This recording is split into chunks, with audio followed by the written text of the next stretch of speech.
Well, hello.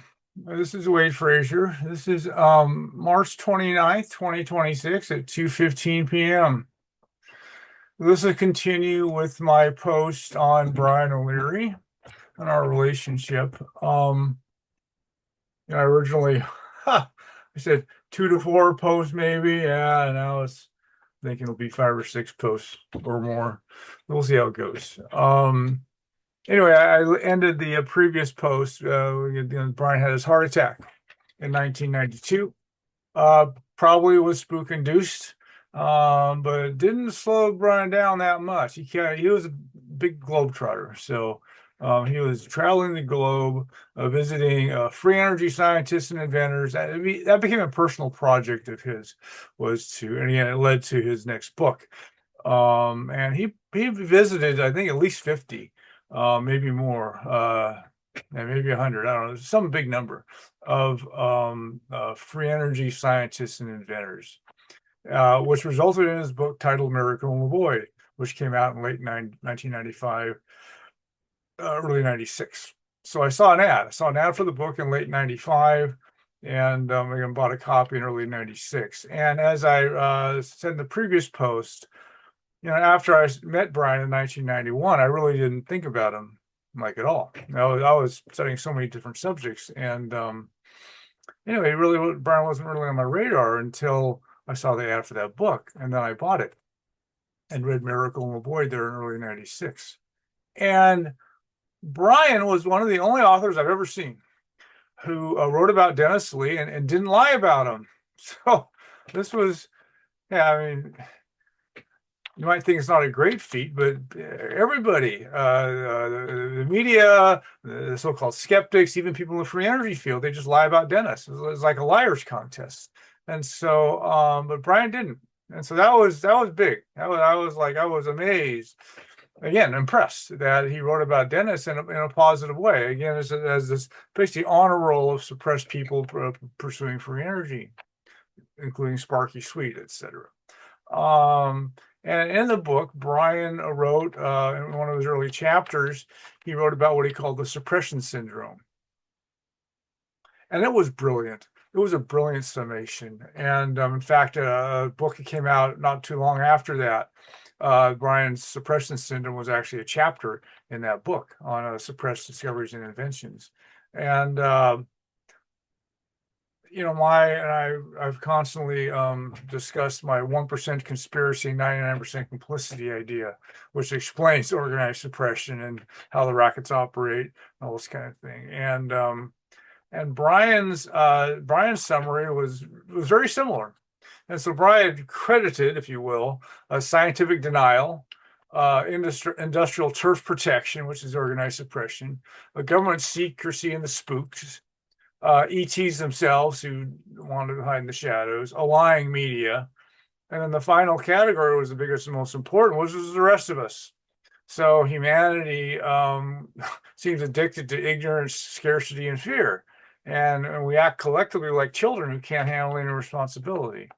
And so, this was Brian's suppression syndrome, the basic categories of what he calls this suppression syndrome. And I learned just about all of that during my first stint with Dennis. And so, anyway, so I immediately recognized Brian's astute perspective on those issues. I was highly impressed. So I was like, okay, yeah. So I didn't, we had a nice little time several years earlier, but when I read his book, I was very impressed with his book. But like Brian's previous friends' books, Miracle was not really a work of scholarship. It was more like a journal, a travel log of Brian's visits around the world to all these fringe people, free energy scientists and inventors, and that kind of thing. And then also in Miracle, he used the grieving framework that Elizabeth Kubler-Ross developed, which has its stages of denial, anger, bargaining, depression, and acceptance. And Brian actually took it further. So he sort of extended the framework, let's say, and he took it into forgiveness, creativity, enlightenment, empowerment, and transcendence. So this was, So this was basically the framework Brian used for his book.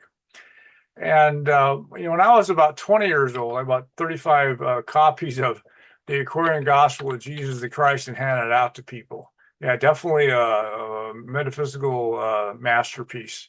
And haven't read it in a long time, but that was very influential book to me when I was younger. So I'd hand it out to people. And anyway, when I finished reading Miracle, I ordered 35 more copies. And those are the only two books I ever did. The only books I ever did that for were that, Aquarian Gospel and Miracle in the Void. And perhaps Brian later told me that was definitely the biggest fan in the world of Miracle in the Void. And that's really when our collaborations began, is with Miracle. And in 1994, Dennis got out of prison, which he barely survived, right? As the corrupt officials kept putting him in position to get murdered by the inmates, which nearly worked.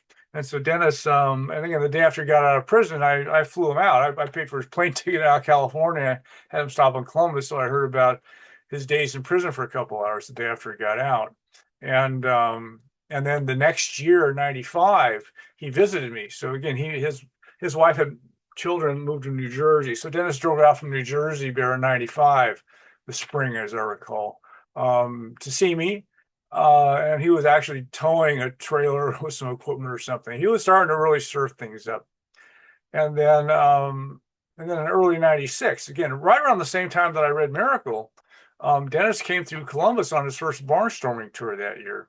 And he did 2 national barnstorming tours that year. And, I brought my protege from my trucking company to the meeting that night. And I was shocked to see, like 300 people there, including an Amish contingent, which I will never forget that. Yeah, but the global elites. So when Dennis was doing that, oh my, yeah, this was when you're on stage like that, you eventually find out all the people that are watching. And it was, yeah, global elites were definitely paying close attention. In fact, they took their game to new levels the next year with a huge sting operation. Yeah, we were approached. In fact, I went to work for Dennis later that year, and we were approached by people trying to give us billions of dollars. But it was basically it was made to look like laundered drug money and stuff that we wouldn't have known. It was this was many years later I figured out what had happened, and yeah, I almost went to prison for my trouble. And that's when I decided not to get involved. This kind of stuff again, man. People try to give you $1 billion, be very wary. But in Miracle, Brian invoked American Revolution mythology. And in fact, he he decided to go on a global ride as basically the Paul Revere for energy. And when Brian was on CBS News when he protested the White House in 1970, Brian said he was going to devote his life, a lot of big life, and make a lot of sacrifices to political action there in Capitol Hill. And I've people have laughed at that statement of his, like, what a big talking idiot, but he did, so it wasn't an idle boast. Brian did. He devoted the next several years of his life to Capitol Hill activism. And while he was also a college professor. And in fact, that culminated in his Mo Udall's 1976 campaign for president, where Brian was his speechwriter and campaign advisor. And in fact, that's the one where Mo Udall was actually the early front runner for the presidency. And then David Rockefeller's handpicked candidate, Jimmy Carter, came out of nowhere and won the presidency. And then Carter's administration was filled with Rockefeller guys. So this is again, it's how it works. But when Brian wrote about being the Paul Revere for energy, well, he did. So he rode. So Brian rode across the world, circling the planet, spreading the word. And Brian had access to the tops of the world's scientific, academic, and progressive environmental organizations. And he had the kind of access that I never would get. And I was interested to see what kind of dent Brian could make doing that. I doubt that he was going to be able to, but I was like, go Brian, let's see what happens. And then I will write about what did happen in the next post. Yeah. He didn't make a dent. This was as part of the problem we have out there. So, but Brian, they're in early '96. So this was again, within I think weeks or something of Dennis's Columbus visit. Brian called me one day, and he said that he and Dennis would soon be speaking at the same New Age Expo. And so Brian asked me to introduce Dennis to him, and I did. So I called up Dennis, and I had him, meet with Brian. And then Dennis attended Brian's talk. And then when it came Dennis's talk, Brian actually said he had to go take a nap. And actually, that was the first time when I heard that from Dennis, I realized that how much Brian's health had been impacted by his heart attack. Yeah, he never recovered. And so, yeah, Brian had to take afternoon naps, et cetera, because he couldn't stay awake all day long. And so this was part of the outcome of him and his heart attack. And Dennis, I think it was later that year, Dennis, again, it was when Brian was doing his talk. He did his Lapis Pig puppet, and doing his Lapis Pig stuff. And Dennis was like, let's say, not impressed with Brian doing Lapis Pig stuff. But I'm sure Brian wouldn't have been impressed with Dennis's Christian stuff either. So, but yeah, he thought Brian was still naive. He thought he was kind of naive, and he was. In fact, Brian in his last book, he called himself a naive scientific heretic.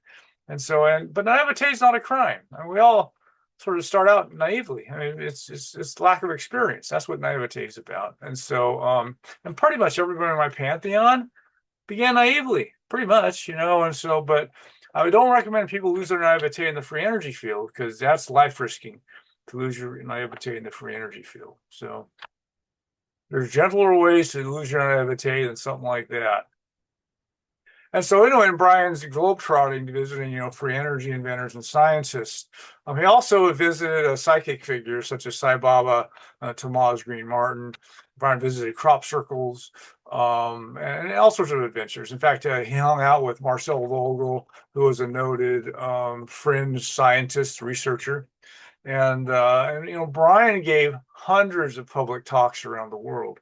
He was, he was busy doing that. And again, Brian was a university professor, ex-astronaut, hobnobbed in DC, et cetera. So Brian was a good public speaker. He was a gifted public speaker, and so he gave hundreds of public talks around the world, maybe more. And then he also would lead classes in like spoon bending, psychic spoon bending, other paranormal feats.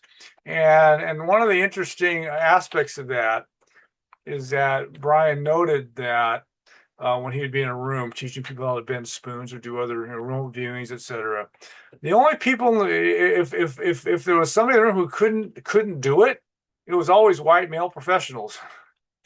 And it's because the way they use their minds to be white male professionals, their paranormal abilities, their psychic abilities would atrophy. So this is part of the price of being a white male professional is you're not using that part of your brain any longer, and so you actually lose that ability. And kind of like with the skeptics, the so-called organized skeptics are this way, but I see them as people they're like people who are unable to run, through again sitting on a couch all their whole lives. And well, anyway, so not only could they not run, but then they declared that running was impossible. And they would debunk accounts of people running, this kind of thing. And so, and I've been on the receiving end of the debunkery of the organized skeptics for a long time, got 30 years or more. And when they weren't being dishonest, they were being idiotic. And I linked in my accompanying post where I give examples of that, where just idiotic stuff, and like one of them was when I got Brian's, and I'll get to it here, but when I got Brian's NASA bio published, this leading space debunker, I think he's the leading one today, he ended up challenging Brian's Martian credentials idiotically. It's just like, there it is in his NASA bio, but if you read Brian's book that he published in, 1970, Making of an Ex-Astronaut, this one, when was that published? In 1970? Yeah, 1970. He published that. And then there, you can read about his astronaut interview where they asked him ordered him to go to Mars. So, yeah, the skeptic debunker guy, he couldn't be bothered to actually read Brian's autobiography, or it's right in there. And NASA knew he was chosen to go to Mars, but the skeptic guy tried to debunk it and just stupidly, And this is a leading debunker guy.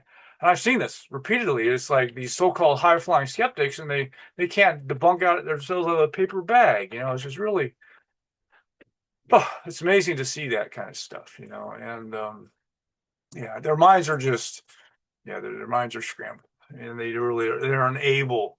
And this is Ed Herman used to say about media hacks and stuff. Is like they're incapable of rational discussion of these subjects because they just have their cherished mythologies and stuff, and their ideologies. And when ideology meets reality, ideology wins. And even the guy's IQ's 200, ideology still wins. And this is something that, yeah. So I've seen this repeatedly, where it's like these supposedly smart guys, and it's like, how could you be so stupid? Well, that's what ideology can do. Um, but Brian was scrambling. So once he left SAIC, he scrambled the rest of his life, and he didn't have access to New York Times to write his op-eds. Large publishing houses that published his earlier books when he was, again, an Ivy League professor, etc. That was gone also. He couldn't get a publishing house to publish his books. So Brian had to actually, so when he was doing publishing his friends' books, he had to pay for his own printing. And one of them, his distributor. So he had, and I think it was the main one. So one of the ones he just done, and he had Brian paid for all the printing, and he had a warehouse of his distributor. All of his print run was sitting in the distributor's warehouse, and the distributor went bankrupt. Which meant that Brian actually lost it all, and it drove him into bankruptcy. Yeah, so these are the slings and arrows that you face when you're no longer, working for the establishment. And again, getting bankrupted. Hey, here, yeah, I know what that's like. And then it's normal. Yeah, you're do this. You leave the safety of the establishment, and then life gets rough. And so Brian had a rough ride, constantly scrambling. Um, then in '98, I actually called Brian when he was downloading the Face on Mars photo from the 1998 flyby. And back then, yeah, you there was no high-speed internet connections. You ever had a modem? You're plugging your computer into a modem, and you're getting on at an incredibly slow speed. And so that image, again, like the Face on Mars from the flyby in '98, it took maybe a half hour or something to download it. Yeah, one image, just one photo. It took like a half hour to download it, over the modem.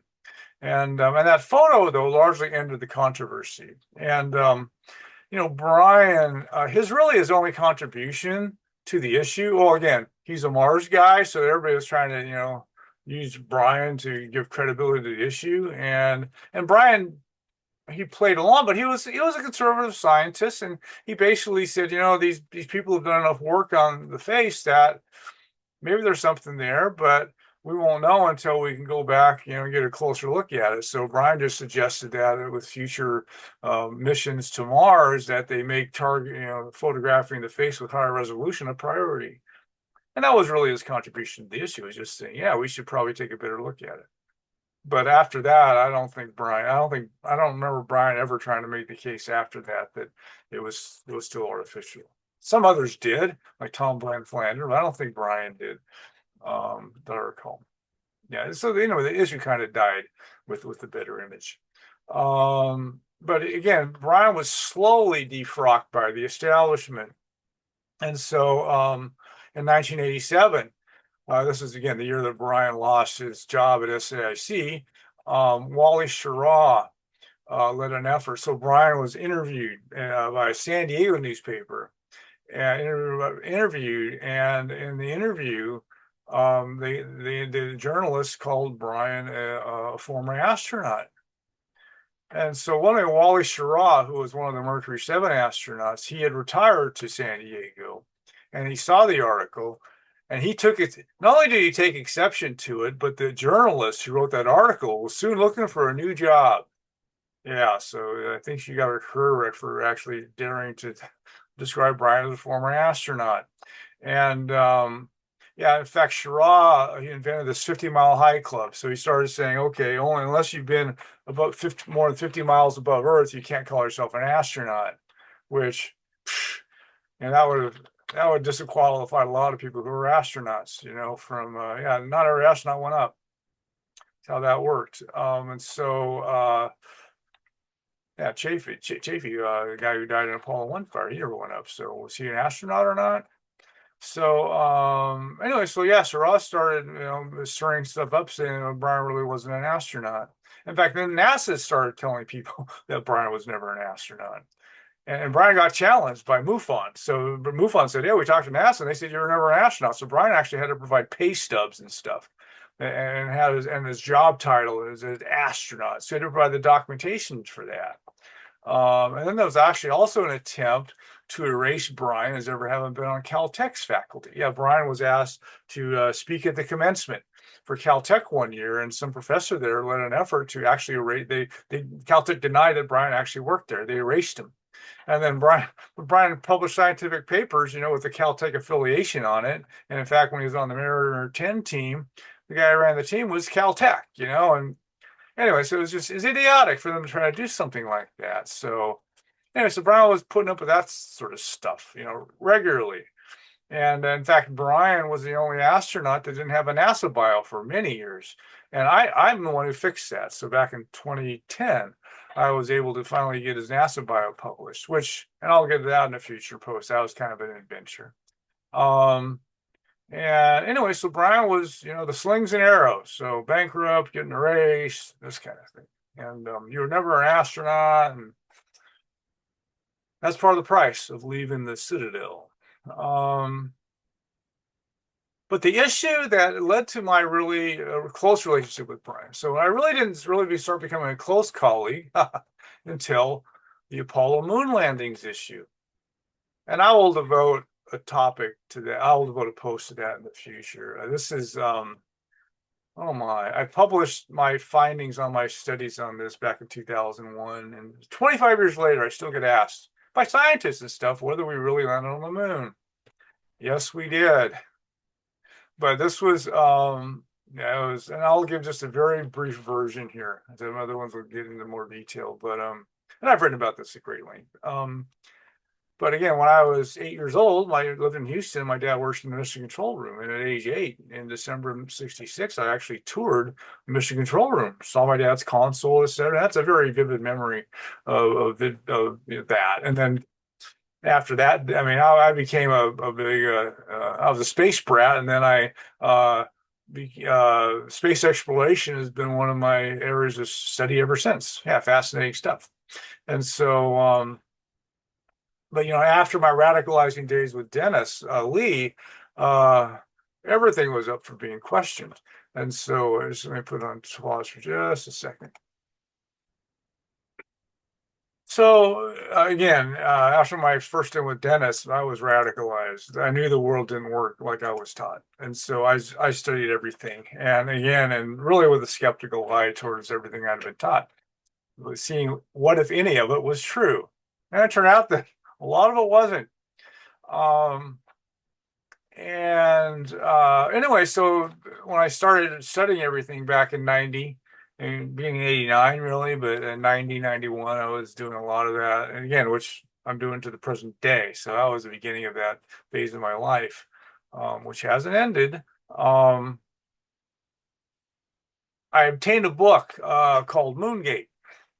And some fringe catalog or something, and then the Moongate was about the idea that the moon had higher gravity. Lunar gravity was higher than officially recognized, and that NASA might have used exotic technology such as anti-gravity to land on the moon. And the brief version of that is, and this guy's book was based on the idea that there were conflicting calculations that have been presented on what's called a neutral point with the moon. And what that is the idea that if you send a craft to the moon, there's a certain place in space where the gravitational attraction of the Earth and the moon will be equal. And before we went to the moon, there were some people that published, based on Newton's equations, as I recall, people had done calculations that showed it was 20,000 miles from the moon. So before you got So when you were 30,000 miles from the moon, let's say, Earth was still more attractive than the moon was. It wasn't until 20,000 that changed. But later on, as we went to the moon, that neutral point was published as 40,000 miles, like 43,000 or something.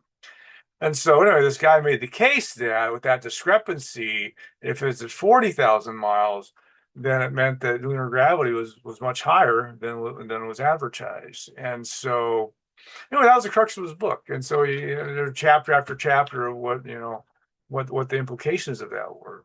And so for years, and again, this is early in my studies, and I really didn't have a good basis to assess it really, but ask around people, and people were like, "Hey, this is this guy was called a kook, and a book on kooks. They had this guy in it, but I'd go, but where's he wrong?"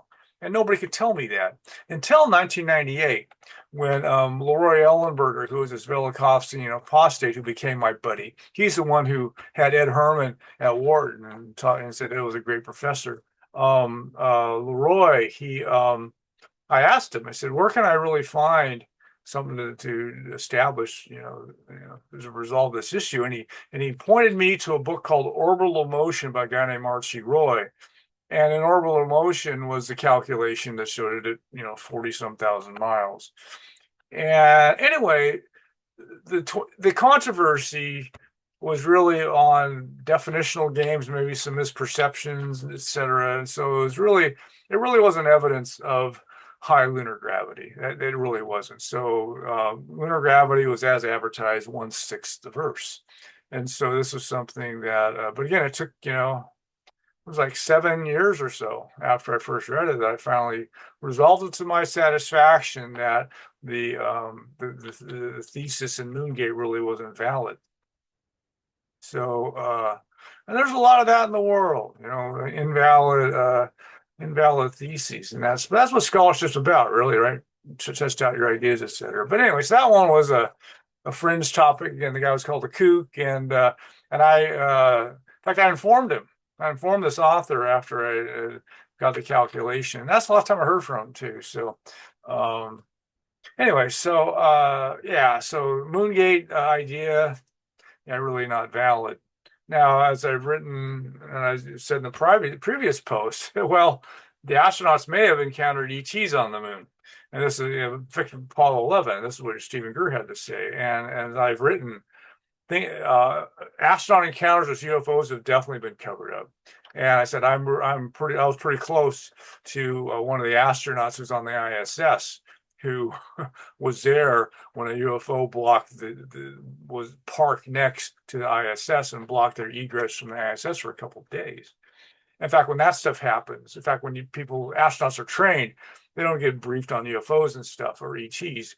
But if they encounter one, then they get sort of read in, and part of what happens is they're threatened into silence.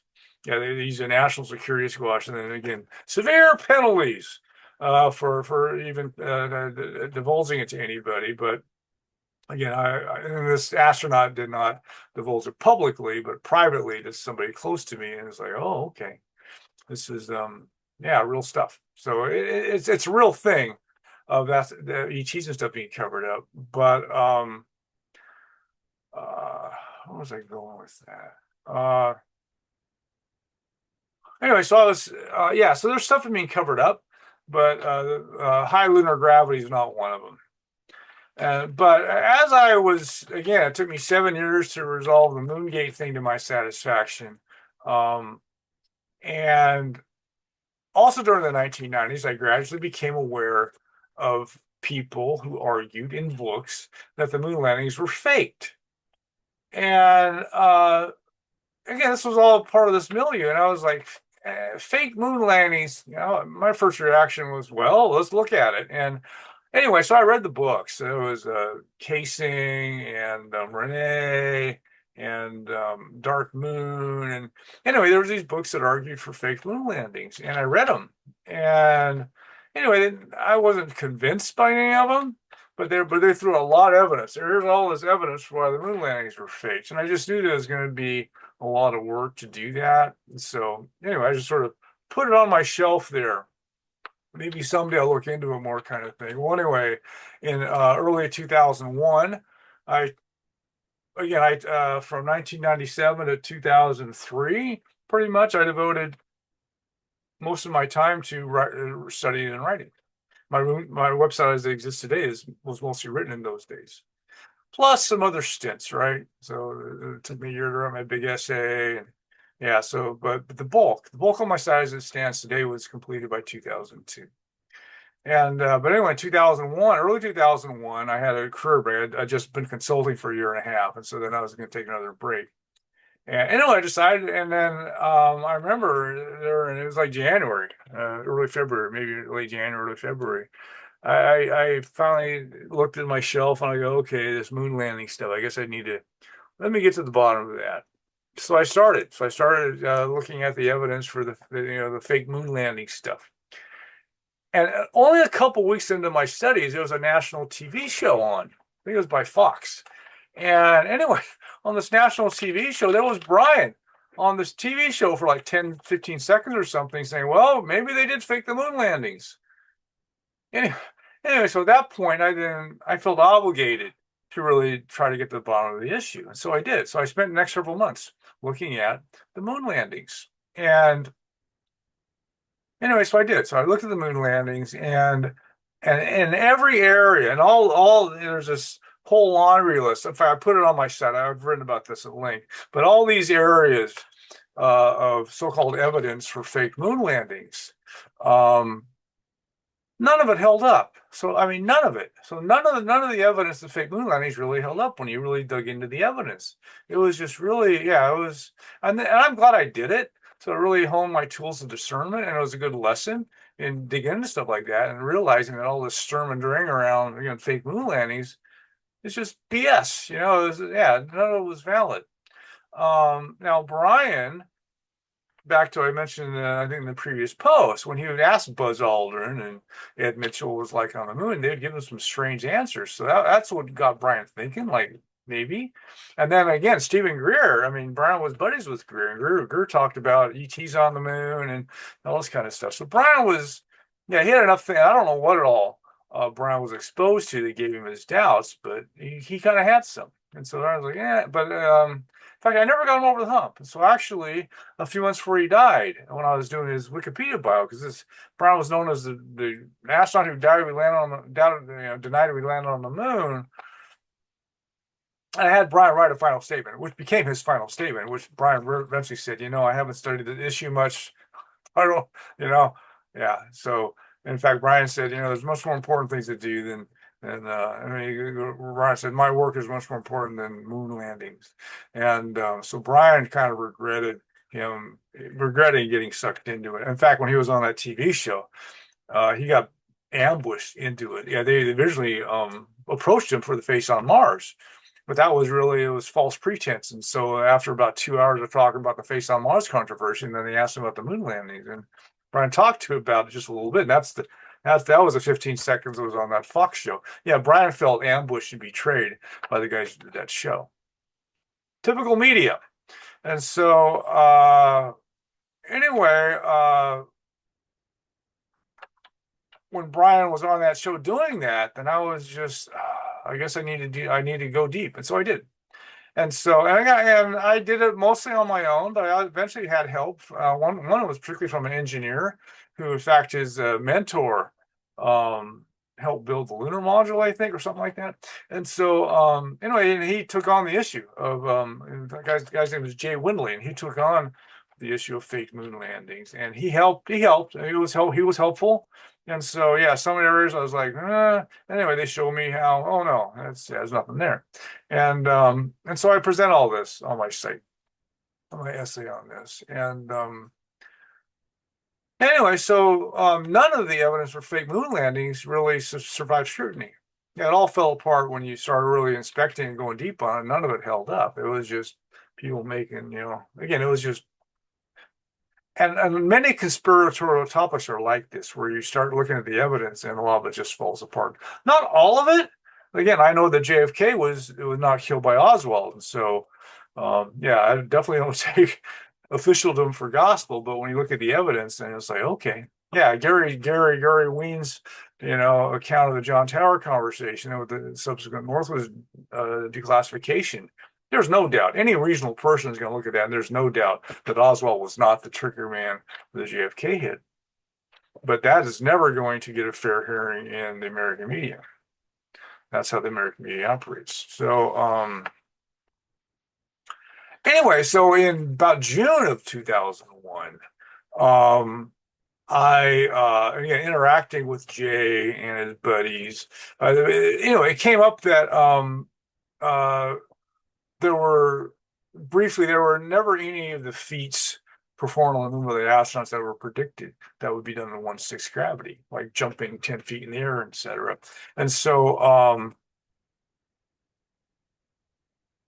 Jay helped point me at it actually, and I had the footage at home, and where Neil Armstrong, when he finished on his lunar excursion with Aldrin, when he jumped back onto the lunar module, he jumped about 4 feet in the air, which and in fact Armstrong talked about it in his debrief after he came back, and I saw it, and it was obscure footage. It's not easy to see unless you know what you're looking for.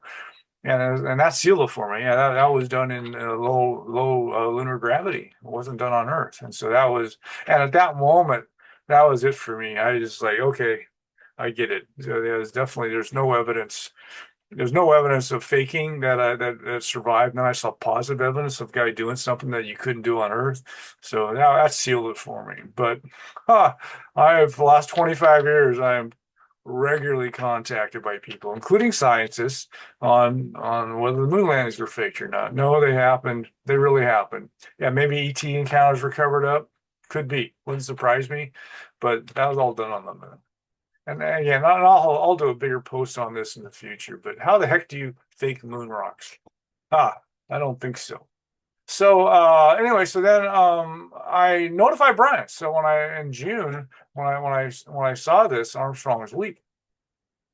That was it for me. Well, anyway, a couple weeks later, I contacted Brian. I sent him a link to it. I said, here's here's what I found, And anyway, Brian was highly impressed. He was like, I was highly impressed. I still never got him over the hump, but he was highly impressed by that evidence. And then a few weeks later, Brian invited me to hang out with him in California. Yeah, so Brian lived in Colorado at the time, but he was there in California. And again, I'll get to this in the next post, but we were trying to interest California's governor in free energy because California is in the midst of being raped by Enron and friends. And so that'll be the next post. But anyway, so the NASA, again, the moon landings issue, that was really what brought me really close into Brian's orbit, and really began to become colleagues after that. And so, and that's becoming in future posts. So anyway, that's all for now.